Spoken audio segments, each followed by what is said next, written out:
Hello everyone, welcome to the channel that talks about true crime. Don't forget to subscribe to keep up with all the episodes. In the peaceful town of Maple Hills, the sun had just started to rise when the Dawson family's peaceful silence was broken by a phone call. In a normal family house on a street lined with trees, the mother picked up the phone. She had no idea that this one moment would change their lives forever. Karen and David Dawson couldn't believe what they were hearing when the monotone voice on the other end of the line told them about a horrible string of killings. The unthinkable had happened. The community was shocked and confused because their daughter, Amy Dawson, was the main suspect in a string of murders. Our story doesn't start here though. Years ago, in the same quiet home, the story starts with a picture-perfect scene of a girl growing up in a perfect suburban town. The investigation finds disturbing details that slowly put together Amy Dawson's life and mind. This is happening as the Dawson family deals with the terrible truth that their child has turned into a cold-blooded killer.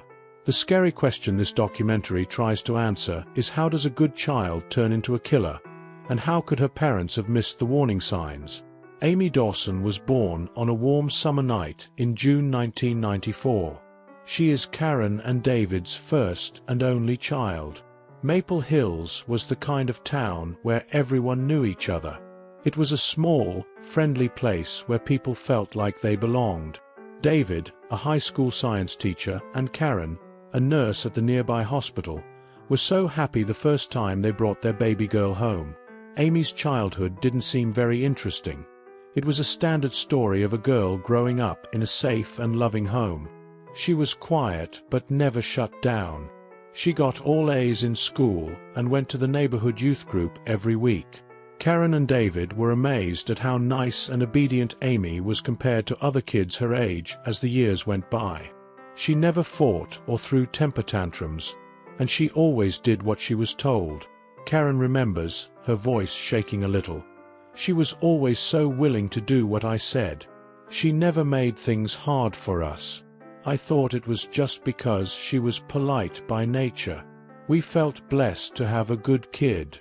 But Amy seemed calm on the outside, but something much more scary was going on that neither her parents nor anyone else in Maple Hills could have seen coming. Amy's behavior started to change as she became a teenager. Karen and David still thought she was the best child ever, but there were hints that something wasn't quite right. Teachers at her high school started to notice that she was acting in a strange way, making noise in class, making violent and dark art, and withdrawing from people more and more. The art teacher for Amy says, "At first I thought it was just a phase. Teenagers have mood swings, but Amy's art made me feel uneasy." Not only did she show teen angst, but she also showed murder in a cold way. It wasn't expressive.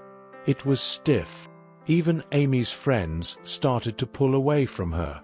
In interviews with her old classmates, many said they felt less comfortable being around her. Emma, one of her old friends, remembers that she had just changed by the time she was a junior. It looked like she no longer cared about anything or anyone. A lot of the time, she would just stare at you, as if she were waiting for something to happen. Even with these warning signs, Amy's parents didn't pay attention to the worries. Karen, a nurse, thought that her daughter's strange behavior was because she was stressed about school. David, who was always positive, thought Amy was just going through a phase. For some reason, they thought that their daughter's strange behavior was just part of being a teenager. But, as the police would later find out, this was the first sign of the evil that had been building up inside Amy for years.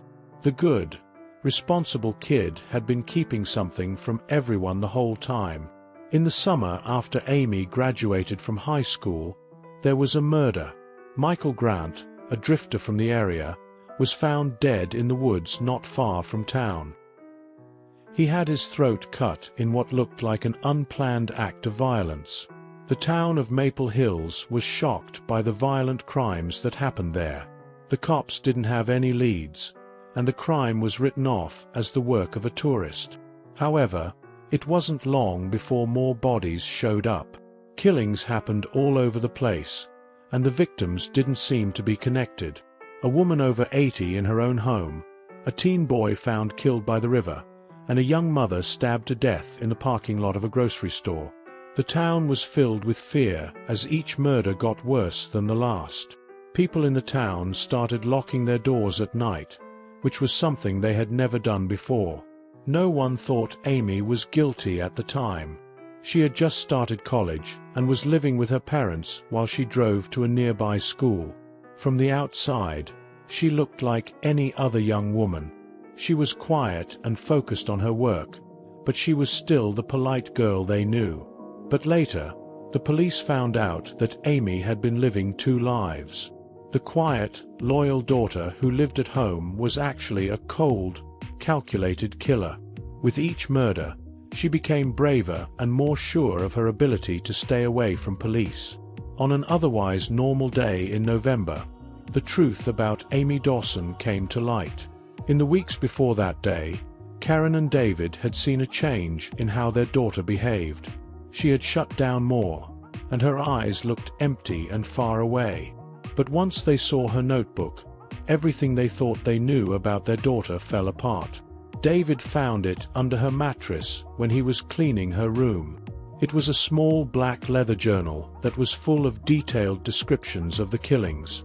Amy wrote down every crime she committed, going into great detail about how she had stalked and killed her victims and how happy she had been afterward. At first, we thought it was a joke, David says, his voice shaking with shock. It made me not want to believe it. But the way she wrote and the specifics. It was her. Our Amy.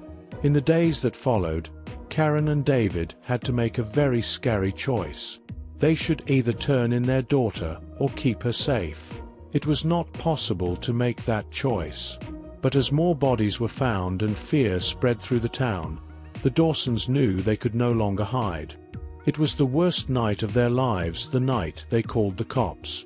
Karen couldn't stop crying while David made the call. As he gave their address, his hands shook.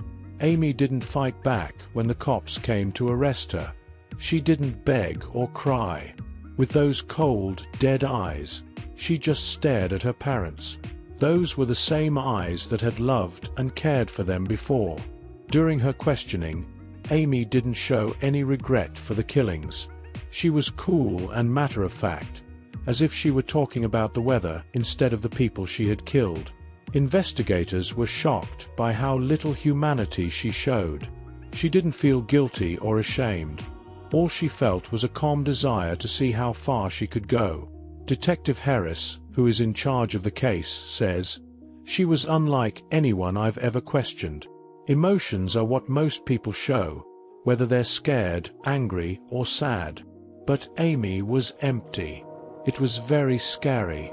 Amy said in her statement that she had been fantasizing about killing people since she was a child. She talked about how powerful she felt when she killed someone and how it made her feel like she could do anything. She said that the killings were her way of taking charge of a world that she felt less and less attached to. The case didn't let air in. Amy's confession, her journal, and forensic proof all showed that she was guilty. But as the trial got closer, why was the question that everyone in the community, including her parents, the police, and the agents, kept coming up? How did Amy, who had grown up in a loving home, become such a bad person?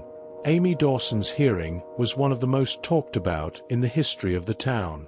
News outlets from all over the country flocked to Maple Hills to write about the small-town girl who turned into a mass killer. Every day, a lot of people from the area, reporters, and even strangers came to the courtroom just to see Amy. Karen and David were sitting in the front row. They had pale, serious looks on their faces. Their lawyer told them not to talk to the press, but their quiet only made the reporters think more about what might have happened. What kind of parents could raise a child who turned out to be a killer? What went wrong? Amy's lawyers tried to show that she had a mental illness that hadn't been identified. They said that her violent fantasies and lack of empathy were signs of a deeper mental disorder. They called in experts to talk about the chance of psychopathy or antisocial personality disorder. Amy's spooky statements and journal entries, on the other hand, helped the prosecution paint a picture of a cold, calculated killer who knew exactly what she was doing. It only took the jurors less than 2 hours to decide that the person was guilty on all counts. Amy Dawson was given a sentence of life in jail without the chance of getting out. Amy didn't say a word as the judge read the sentence. It looked like the result didn't bother her at all. Even though the trial was over, Karen and David Dawson's worst fear was still not over.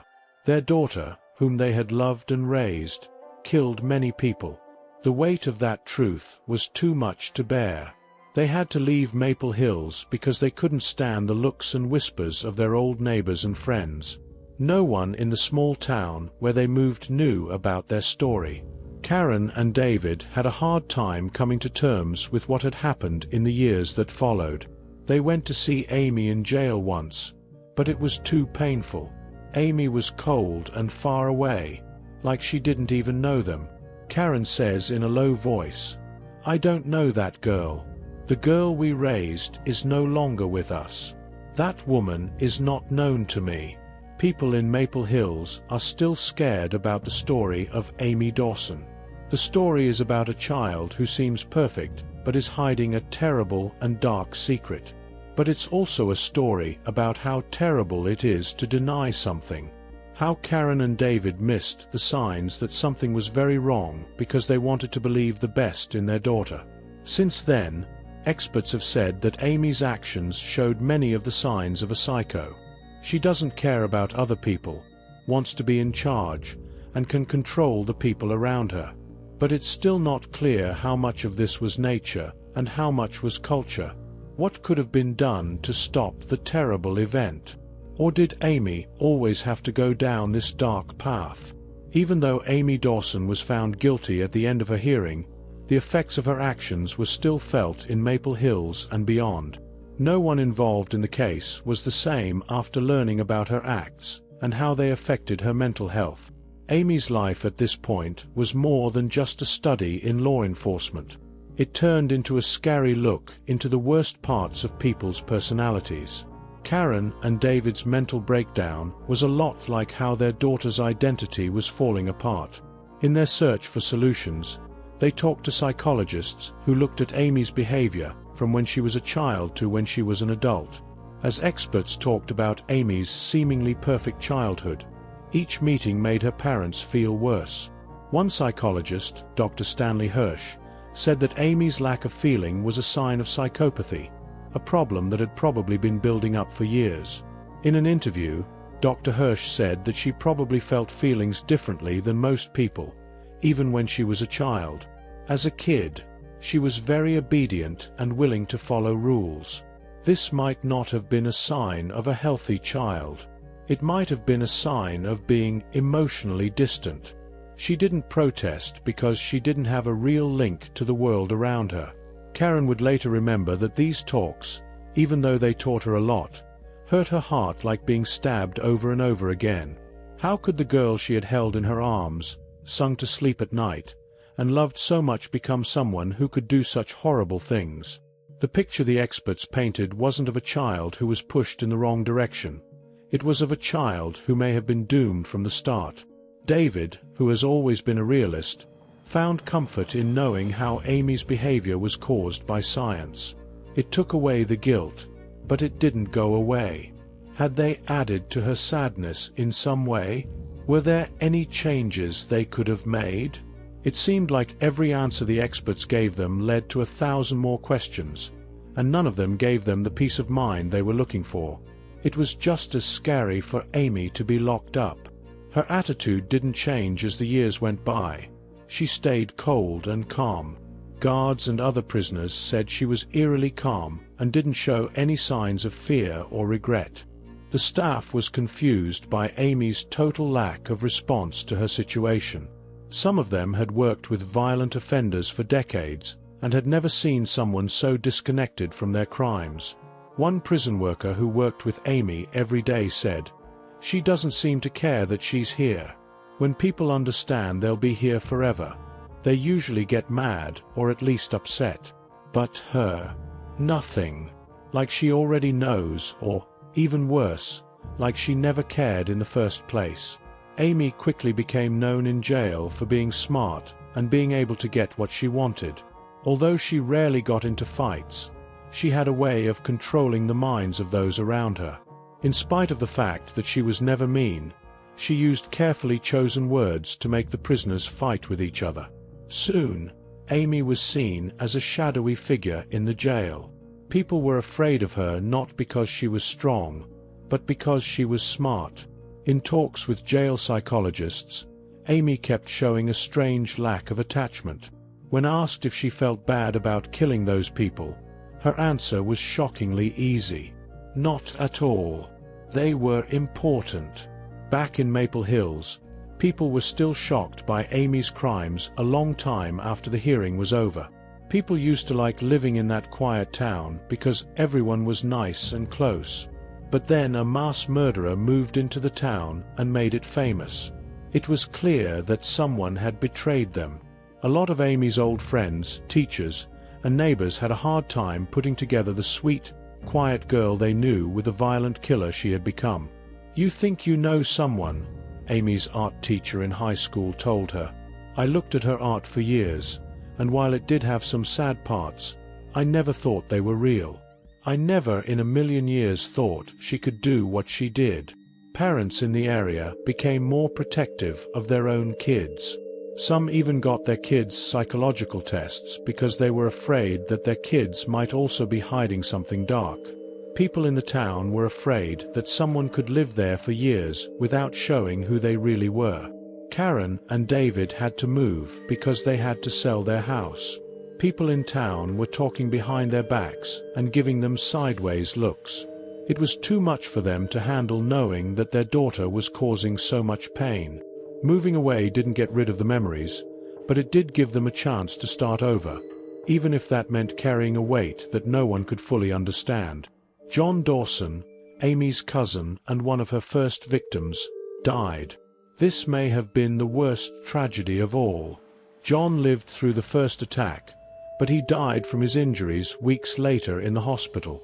Even though his death wasn't as dramatic as some of Amy's other crimes, it hurt the Dawson family deeply.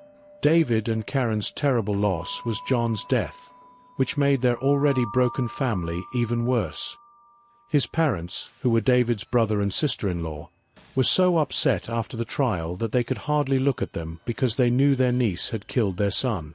Family get-togethers used to be funny and warm, but now there was absence and quiet. David later thought, "I think that was the worst part of it all.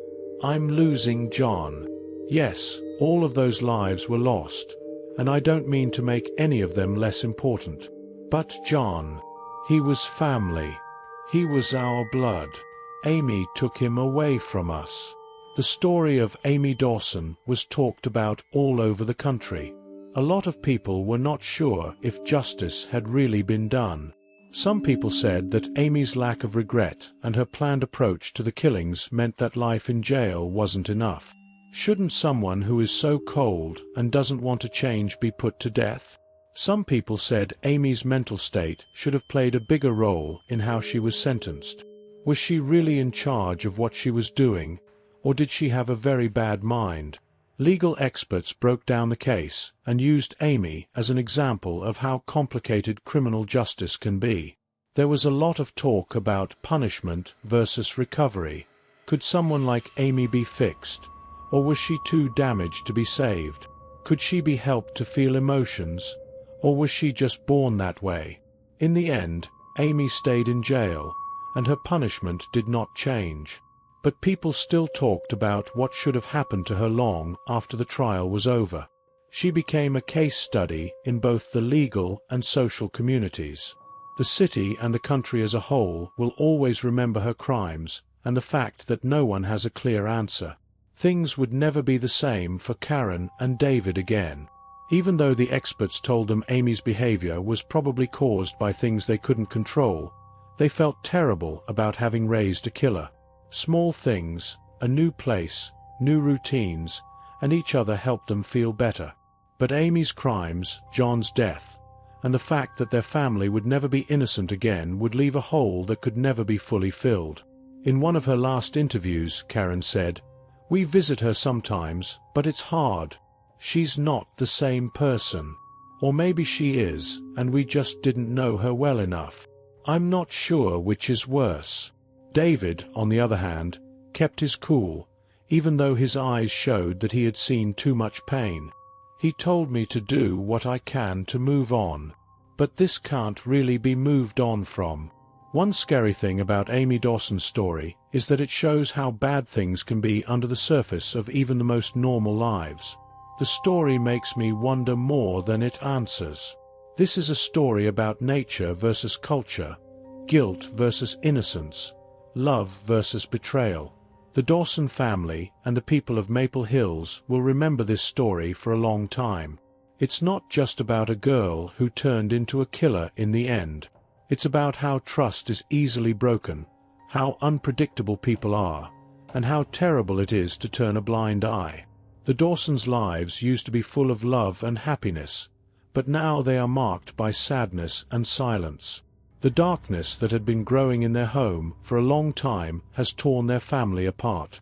The damage Amy did to Maple Hills will never fully heal for the people who live there. They will always wonder what they could have done or what sign they should have seen. But the truth is that some monsters just can't be stopped.